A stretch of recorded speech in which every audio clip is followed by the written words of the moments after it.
Hello students, आज हम सीखेंगे क्लास 12th बायोलॉजी के 14th चैप्टर के बारे में जिसका नाम है इकोसिस्टम। अगर मैं बात करूँ सिस्टम के बारे में तो आप सभी को सबसे पहले एक चीज़ क्लिक करेगी माइंड में, जैसे कि कंप्यूटर सिस्टम। तो अगर हम बात करें सिस्टम होता क्या है, एक ऐसा अरेंजमेंट जिसमें सारी चीज़ें प्रॉपरली अरेंज होती हैं, या एक ऐसा सेटअप जिसमें सब चीज़ें प्रॉपरली अरेंज होकर एक अच्छे से काम करती है, एक फंक्शन परफॉर्म करती है।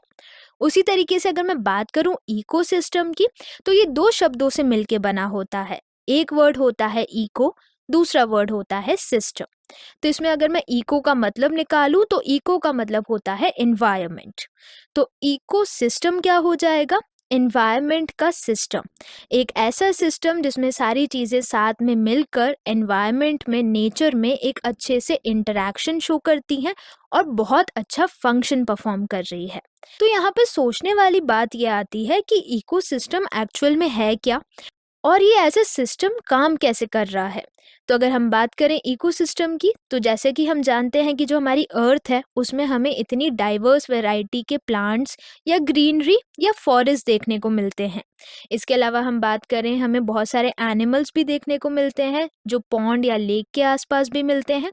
या हम बात करें एक्वेटिक एनवायरनमेंट की, जहाँ पर हमें बहुत सारी फिशेस और बाकी एक्वेटिक ऑर्गेनिजम्स देखने को मिलते हैं। तो ये सारे मिलके बना रहे हैं एक सिस्टम जो नेचर में हमें देखने को मिल रहा है, और इसलिए हमने इसे बोला है इको सिस्टम। तो ये लर्निंग ऑब्जेक्टिव्स हैं जो हम इस चैप्टर में सीखेंगे।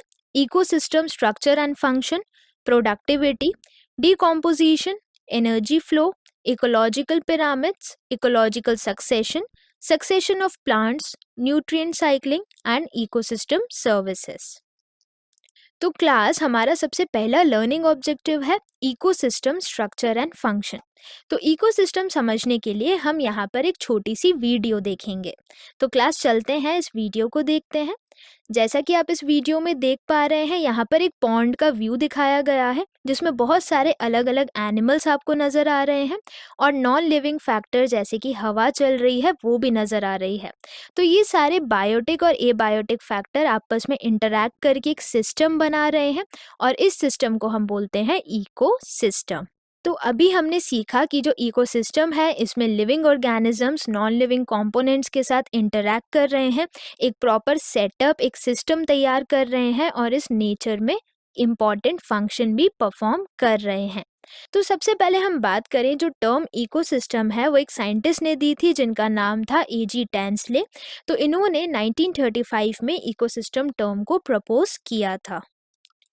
अगर हम बात करें कि नेचर में कौन कौन से अलग इकोसिस्टम मिल रहे हैं हमें, तो हमारी अर्थ में मिलते हैं फॉरेस्ट इकोसिस्टम, उसके अलावा पॉन्ड इकोसिस्टम के अलावा ग्रासलैंड इकोसिस्टम, और हम बात करते हैं मरीन इकोसिस्टम। तो ये कुछ एग्जाम्पल्स थे इकोसिस्टम के जो हमें हमारी अर्थ पर मिलते हैं।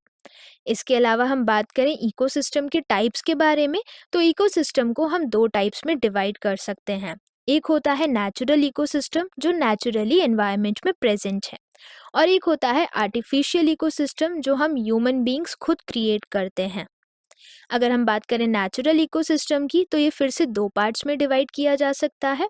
एक टेरेस्ट्रियल इकोसिस्टम जो लैंड पर मिल रहा है, और एक एक्वेटिक इकोसिस्टम जो पानी में मिल रहा है। तो अगर हम एग्जाम्पल्स देखें टेरेस्ट्रियल इकोसिस्टम की, तो टेरेस्ट्रियल इकोसिस्टम में आता है फॉरेस्ट, डेजर्ट और ग्रासलैंड, और एक्वेटिक इकोसिस्टम में आते हैं pond, lake, wetlands and oceans. अगर हम बात करें आर्टिफिशियल इकोसिस्टम के बारे में, तो आर्टिफिशियल इकोसिस्टम में आते हैं क्रॉपलैंड्स, यानी जो एग्रीकल्चरल लैंड होता है जो हम ह्यूमन बींग्स खुद बनाते हैं और उसमें क्रॉप्स ग्रो करते हैं। इसके अलावा एक्वेरियम, और हम बात करें गार्डन। तो ये कुछ एग्जाम्पल्स हैं आर्टिफिशियल इकोसिस्टम की जो हम ह्यूमन बींग्स खुद बनाते हैं। इसके अलावा हम यहाँ पर बात करेंगे कुछ एबायोटिक फैक्टर्स की और कुछ बायोटिक फैक्टर्स की, जैसे कि सॉइल, वाटर, सनलाइट और टेम्परेचर। इसी के साथ साथ कुछ बायोटिक फैक्टर्स भी हम देख लेते हैं, जैसे कि हम बात करें प्लांट्स और एनिमल्स। तो जो बायोटिक और एबायोटिक फैक्टर्स हैं, इन दोनों के बीच में होता है इंटरैक्शन। इसी इंटरैक्शन की वजह से बनता है एक सिस्टम नेचर में जिसे हम बोलते हैं इकोसिस्टम।